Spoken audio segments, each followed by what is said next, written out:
Hello everyone and welcome to another video. आज हम बात करेंगे कस्टमर सर्विस की गिरती क्वालिटी के बारे में और इसके पीछे क्या रीजंस हो सकते हैं। इमेजिन कीजिए आपने अपनी मेहनत के कमाए हुए पैसे सेव करके एक फ़ोन ख़रीदा और कुछ समय बाद या कुछ टाइम बाद वो फ़ोन ख़राब हो जाता है या दिक्कत देनी शुरू कर देता है। नेचुरली आप कस्टमर केयर पे कॉल करके इस प्रॉब्लम को सॉल्व करने की कोशिश करते हैं, लेकिन आपकी कई कोशिशों के बाद भी आपको कोई सोल्यूशन नहीं मिलता। पहली बात तो आपको कोई इंसान नहीं मिलेगा अपनी प्रॉब्लम शेयर करने के लिए। हर जगह सिर्फ आपको एआई चैट बॉट्स मिलेंगे जिनके साथ आप कुछ लिमिटेड ऑप्शन के साथ ही अपनी प्रॉब्लम्स को शेयर कर पाएंगे। अब पहले जैसा नहीं रहा जब कोई इंसान आपकी फ्रस्ट्रेशन हैंडल करने के लिए फ़ोन पे बैठा हो और वो आपकी प्रॉब्लम का सल्यूशन निकाले।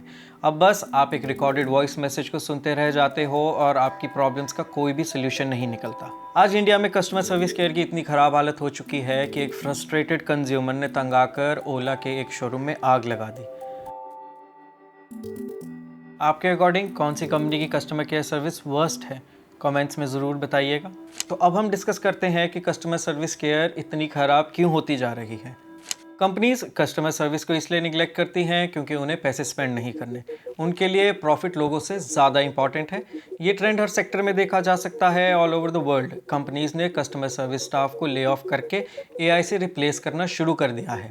और क्या एक्सक्यूज़ दिया जाता है? ये एआई का फॉल्ट है या फिर टेक और आईटी बबल बस्ट हो गया है इसलिए ले ऑफ्स हो रहे हैं। लेकिन असलियत में ये सिर्फ और सिर्फ लालच है। कंपनीज को अपने प्रॉफिट और शेयर होल्डर्स की क्वार्टरली रिपोर्ट की ज़्यादा परवाह है। उनके लिए हम बस एक नंबर हैं। एआई की कोई गलती नहीं है, वो तो सिर्फ एक टूल है। पर एक्सपेंसिव सूट्स वाले कॉर्पोरेट एग्जीक्यूटिव्स नए नए तरीके ढूंढ रहे हैं अपने कस्टमर को बेवकूफ़ बनाने के और अपने एम्प्लॉयज़ को निकालने के, ताकि उनकी कंपनीज की जो रिपोर्ट्स हैं वो प्रॉफिट शो करती रहें। और सिर्फ दो तीन कंपनीज का मसला नहीं है, कस्टमर सर्विस का ये बुरा हाल पूरी दुनिया में है। ऑलमोस्ट सभी कंपनीज की यही स्टोरी है। आप चाहे अमेज़न जैसी बड़ी कंपनीज़ को ले लो, एयरटेल जैसी टेलीकॉम कंपनीज़ को या डिज्नी हॉटस्टार जैसी स्ट्रीमिंग सर्विसेज को, किसी को भी कंज्यूमर एक्सपीरियंस की कोई परवाह नहीं है। सर्विस नाउ की कंज्यूमर एक्सपीरियंस इंटेलिजेंस रिपोर्ट के अकॉर्डिंग इंडियंस ने 2023 में 15 बिलियन आवर्स होल्ड पर स्पेंड किए और बिजनेस पर्सपेक्टिव से इसका इम्पैक्ट $55 बिलियन का नुकसान था। और फिर भी वो इस प्रॉब्लम को फिक्स करने से इनकार करते हैं क्योंकि उन्हें पता है कि एज अ कंज्यूमर आप कुछ नहीं कर सकते। कस्टमर सर्विस के साथ आपका सबसे लंबा फ़ोन कॉल कितनी देर का रहा है और क्या इतना टाइम वेस्ट करने के बाद आपकी प्रॉब्लम का कोई सोल्यूशन निकला? अपना एक्सपीरियंस कमेंट्स में ज़रूर शेयर कीजिएगा। स्टार्टिंग से ही हमें ये बोल के बेवकूफ़ बनाया जा रहा है कि कंज्यूमर इज़ किंग या फिर consumer is always right, but ये सिर्फ बोलने की बात है, असल में ऐसा कुछ भी नहीं है। आप एक कंपनी की बेकार कस्टमर सर्विस एक्सपीरियंस करते हैं और सोचते हैं यार इन्हें अपने कस्टमर की कोई परवाह नहीं, लेकिन नेक्स्ट टाइम तक वो और भी ख़राब हो जाती है और आप सोचते हैं कि ऐसा कैसे हो सकता है। लेकिन ऐसा हो सकता है और एक्सपर्ट्स भी इस बात से एग्री करते हैं कि कस्टमर सर्विस की क्वालिटी हर जगह गिरती जा रही है।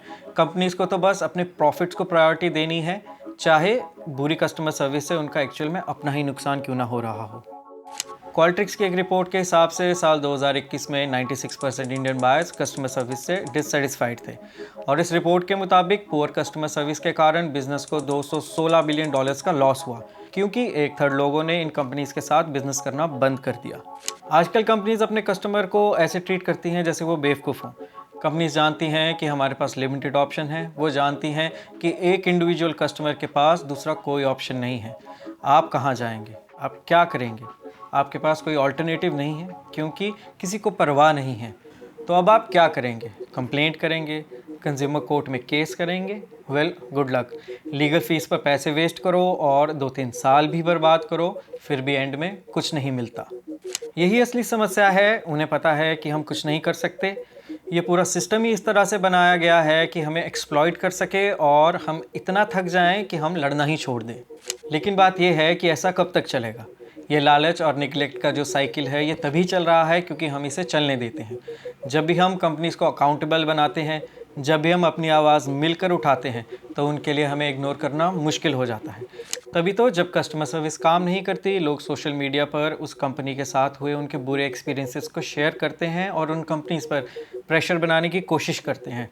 और मैजिकली जो कंपनी अब तक अपने वैल्यूएबल कस्टमर को इग्नोर कर रही होती है एकदम से एक्शन लेती है। और सवाल ये नहीं है कि हम यहाँ तक कैसे पहुँचे, सवाल ये है कि अब हम इन कंपनीज़ को कैसे अकाउंटेबल बनाएं। अगर आपको ये वीडियो पसंद आई तो चैनल को सब्सक्राइब कीजिए एंड वीडियो को लाइक और शेयर कीजिए। Thank you.